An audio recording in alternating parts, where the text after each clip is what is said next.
നിങ്ങൾക്ക് ഈ ഈവളൈ, കരിങ്കണ്ണ്, ഈ വക കാര്യങ്ങൾ വിശ്വാസം ഉണ്ടാ? നമ്മുടെ നാട്ടിലൊക്കെ കരിങ്കണ്ണ് എന്നല്ല പറയാ, കണ്ണുകടി എന്നാണ് പറയാ.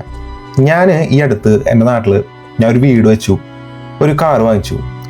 കഷ്ടകാലത്തിന് ഞാൻ അറിയാതെ ഈ വീഡിയോസും ഫോട്ടോസൊക്കെ എടുത്ത് സോഷ്യൽ മീഡിയയിൽ ഇട്ടു. അതിനുശേഷം സത്യം പറഞ്ഞാൽ എനിക്ക് മനസ്സമാധാനം ഉണ്ടായിട്ടില്ല. മെൻ്റലി ഞാൻ ഭയങ്കര ഡൗൺ ആയിരുന്നു. അപ്പോൾ ഇതിൻ്റെ കാര്യങ്ങൾ ഞാൻ ഇങ്ങനെ ആലോചിച്ചപ്പോഴാണ് ഇതിൻ്റെ താഴെ വരുന്ന കമൻറ്റുകൾ ഞാൻ ശ്രദ്ധിച്ചത്.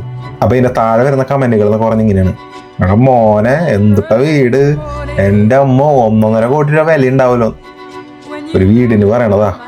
ഇതൊക്കെ കേട്ടിട്ട് എനിക്ക് സത്യം പറഞ്ഞാൽ എനിക്ക് പേടിയായിട്ട് ഈ ഫോട്ടോസും വീഡിയോസൊക്കെ ഞാൻ ആർക്കീവ് ചെയ്തിട്ട്, പിന്നെ വീടിന് കണ്ണ് കിട്ടാതിരിക്കാൻ വേണ്ടിയിട്ട് ഞാൻ ഈ ഒരു സാധനം വീടിൻ്റെ മുമ്പിൽ തൂക്കിണ്ടായിരുന്നു. ഇതിൻ്റെ പേരെന്ന് പറയണത് വ്യാളിമുഖം എന്നാണ്. അപ്പോൾ നിങ്ങൾ ആരെങ്കിലും വീട് പണിയുന്നൊക്കെ ഉണ്ടെങ്കിലേ വീടിൻ്റെ 4 ഭാഗത്തും ഇതുപോലത്തെ സാധനം വാങ്ങിച്ചിട്ട് വെച്ചോ. കാരണം അമ്മാതിരി കരിങ്കണ്ണാണ് നമ്മുടെ നാട്ടുകാർക്കൊക്കെ. ഈ വിളയി ബാധിക്കണത് വീടിനും കാരണം മാത്രമൊന്നുമല്ല കേട്ടാ. എൻ്റെ ഒരു ഫ്രണ്ട് പറഞ്ഞ കാര്യമാണ്. അവനും അവൻ്റെ വൈഫും കൂടെ ഹാപ്പി ആയിട്ടുള്ള ഫോട്ടോസൊക്കെ സോഷ്യൽ മീഡിയയിൽ ഇട്ട് കഴിഞ്ഞിട്ടുണ്ടെങ്കിൽ പിറ്റേ ദിവസം തൊട്ട് ഒരു ഭയങ്കര തല്ലാന്ന്. അതെങ്ങനെയാണ് അങ്ങനെ വരുന്നത്? ചിലപ്പോൾ അത് കുറേ പേർക്ക് വിശ്വസിക്കാനൊന്നും പറ്റില്ല. എന്നാലും നിങ്ങളൊന്ന് ഇരുത്തി ആലോചിച്ച് നോക്കുക. നിങ്ങളുടെ ഒരു ഫോട്ടോയുടെ താഴെ വരുന്ന കമൻറ്റുകൾ നിങ്ങൾ നോക്കിയോ. ഓ, എന്തൊരു ക്യൂട്ട് കപ്പിൾസ്, അയ്യോ നിങ്ങളെ പോലെ നിങ്ങളുള്ളോ.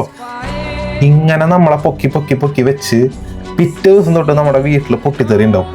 ഇങ്ങനെ ഒരുപാട് സംഭവങ്ങൾ കേട്ടു. പക്ഷെ ആരും വിചാരിക്കുന്നില്ല ഇതൊരാളുടെ നല്ല കരിങ്കണ്ണ് കൊണ്ടതാണ് എന്നൊന്നും ആരും ചിന്തിക്കുന്നുണ്ടാവില്ല. കാരണം വിശ്വാസമില്ലല്ലോ. പിന്നീട് അവർ ഈ സോഷ്യൽ മീഡിയയിൽ ഇതൊക്കെ ഷെയർ ചെയ്യണമെന്ന് നിർത്തി. പിന്നെ അവരുടെ പ്രൊഫൈലിലുള്ള ഫോട്ടോസ് കാര്യങ്ങളൊക്കെ അവർ ആർക്കീവ് ചെയ്തൊക്കെ ഇട്ടു.